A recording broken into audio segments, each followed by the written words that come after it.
অদ্ভুত বিমান যাত্রা। হ্যাঁ, আজ যে ঘটনাটি চ্যানেল জানতে ইচ্ছে করে আপনাদের জন্য নিয়ে এসেছে, সেই ঘটনাটি এইভাবে বলে সম্বোধন করলে মোটেও ভুল বলা হবে না কিন্তু। বিমান সম্পর্কিত নানা ঘটনা আমরা প্রত্যেকেই কম বেশি শুনেছি।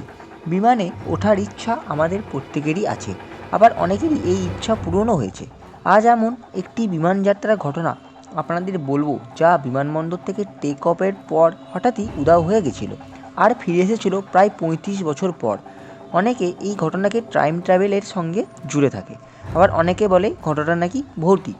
তবে যাই ঘটনা হোক না কেন, এই বিমানটির গল্প কিন্তু অবাক করার বিষয়। তো চলুন শুরু করা যাক। বিমান যাত্রা মজার সাথে সাথে ঝুঁকিপূর্ণও বটে, কারণ ৩৫,০০০ ফুট ওপরে উঠতে থাকার সময় সামান্য গণ্ডগোল ঘটলেই বিমান দুর্ঘটনা ঘটতে পারে। আজ যে বিমানের কথা বলছি সেটি ব্রাজিলের বিমান 513। ১৯৫৪ সালের ৪ঠা সেপ্টেম্বর সান্টিয়াগো ফ্লাইট ৫১৩ পশ্চিম জার্মানির আচিন আন্তর্জাতিক বিমানবন্দর থেকে উড়ান দেয়। বিমানটি ব্রাজিলের আন্তর্জাতিক বিমানবন্দর পর্তো আলেগ্রে আন্তর্জাতিক বিমানবন্দরে পৌঁছানোর কথা ছিল, যেটি পৌঁছতে সময় লাগত প্রায় ১৮ ঘন্টা। বিমানটির মধ্যে ছিল ৮৮ জন যাত্রী এবং ৪ জন ক্রু মেম্বার। বিমানটির ক্যাপ্টেন ছিল মিগুয়েল ভিক্টর কিওরি। বিমানের কেউ জানতো না যে আগামী কিছুক্ষণের মধ্যেই তাদের সাথে কী ঘটতে চলেছে। বিমানটি ওড়ার কিছু ঘন্টা পর যখন আটলান্টিক মহাসাগরের উপর পৌঁছায়, তখন সেটি হঠাৎই এটিসি র্যাডার থেকে উধাও হয়ে যায়, যা দেখে এটিসি কর্মকর্তারা অবাক হন। তারপর তারা বিমানের সঙ্গে যোগাযোগ স্থাপনের চেষ্টা করেন। বেশ কয়েক মিনিট পেরিয়ে গেলেও বিমান যখন র্যাডারে দেখা যায় না, তখন হুলস্থুল পড়ে যায় এবং তারা ভাবতে থাকে বিমানটি কোথাও উধাও হয়ে যেতে পারে। কন্টিনিউ তারা ফ্লাইটের সাথে যোগাযোগ করার চেষ্টা করে, কিন্তু কোনো রকম রেসপন্স সেখান থেকে আসে না। যা দেখে এটিসির একটি জরুরি বৈঠক ডাকা হয়, যেখানে ব্রাজিল এবং জার্মান উভয় দেশেরই কিছু উচ্চপদস্থ কর্মকর্তারা উপস্থিত ছিলেন। যেখানে কারোরই কোনো ধারণা হচ্ছিল না ঘটনাটি ঘটল কীভাবে, যার ফলে এটিসির একটি অনুসন্ধানকারী টিম গঠন করে। তাদের পাঠানো হয় বিমানটির র্যাডারে থাকা শেষ লোকেশন আন্টার্কটিক মহাসাগরের দিকে। এমন ঘটনার ক্ষেত্রে ধরা হয় বিমান দুর্ঘটনাগ্রস্ত হয়েছে, কিন্তু যখন অনুসন্ধানকারী দল আটলান্টিক মহাসাগরে পৌঁছায়, সেখানে তারা কোনো দুর্ঘটনাগ্রস্ত বিমান এর ধ্বংসাবশেষ অবধি পায় না, এমনকি কোনো যাত্রীর মরদেহ অবধি পায়নি। তারা অনুমান করে বিমানটি হয়তো আটলান্টিক মহাসাগরের অতিল গভীরে চলে গেছে। এই ভেবে তারা আবার একটি দল গঠন করে, কিন্তু তা সত্ত্বেও বিমানটির কোনো সূত্র পাওয়া যায়নি। কয়েক মাস কেটে গেলেও কোনো সামান্য খোঁজ অবধি পাওয়া যায় না।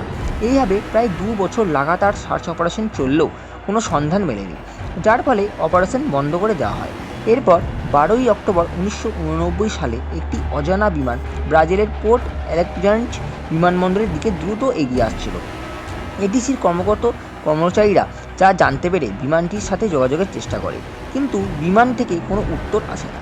শেষ অবধি বিমানটির সাথে যোগাযোগ না করতে পেরে রানওয়ে খালি করা হয় বিমানটি অবতরণের জন্য। বিমানটি এয়ারপোর্টে ল্যান্ড করে। তারপর কর্মচারীরা বিমানটির কাছে পৌঁছে অবাক হয়ে যায়। তারা যে কোম্পানির বিমান দেখছিল, তা সেই কোম্পানি ১৯৫৬ সালে বন্ধ হয়ে গেছিল। বিমানটি একেবারে নতুনের মতো লাগছিল, যা তাদের অবাক করেছিল।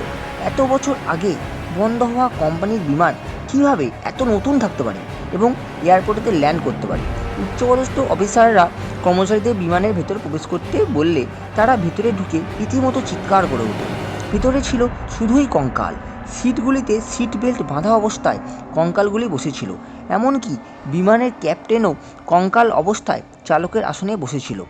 তার হাত তখনও ককপিটের কন্ট্রোল বাটনে ধরা অবস্থায় ছিল এবং বিমানটি ছিল সেই হারিয়ে যাওয়া বিমানটি।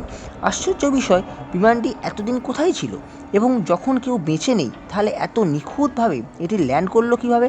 বলা হয় আতঙ্ক ছড়িয়ে পড়ার ভয়ে ব্রাজিল সরকার খবরটির উপর নিষেধাজ্ঞা জারি করে। এরপর তদন্ত হলে বেশ কিছু থিওরি বেরিয়ে আসে। প্রথম, বিমানটি হয়তো টাইম ট্রাভেলে আটকে পড়েছিল, অর্থাৎ কোনো ব্ল্যাক হোলে ভেতরে চলে গেছিল। দ্বিতীয়ত, বিমানটি হয়তো এলিয়েনদের হাতে পড়েছিল। তৃতীয়ত, এটি কোনো হিউম্যান কনস্পিরেসি বা এক্সপেরিমেন্টের ফলাফল ছিল। এগুলি জাস্ট থিওরি, কোনো সঠিক প্রমাণ ছিল না যে বিমানটির সাথে কী ঘটেছিল, যা আজও একটি রহস্য রয়ে গেছে। ব্রাজিল সরকার অনেক চাপা দেওয়ার চেষ্টা করলেও 1989 সালে বিখ্যাত সাংবাদিক ইরভিং ফিশার ঘটনাটি প্রথম প্রকাশ করেছিলেন। প্রকাশ পাওয়ার সাথে সাথে খবরটি আগুনের মতো ছড়িয়ে পড়ে। ঘটনাটি কিছু মানুষ বিশ্বাস করেছিল, আবার কিছু মানুষ টিআরপি বাড়ানোর জন্য মিথ্যা রটনা মনে করেছিল, কারণ সাংবাদিক কোনো প্রমাণ দেখাতে পারেনি।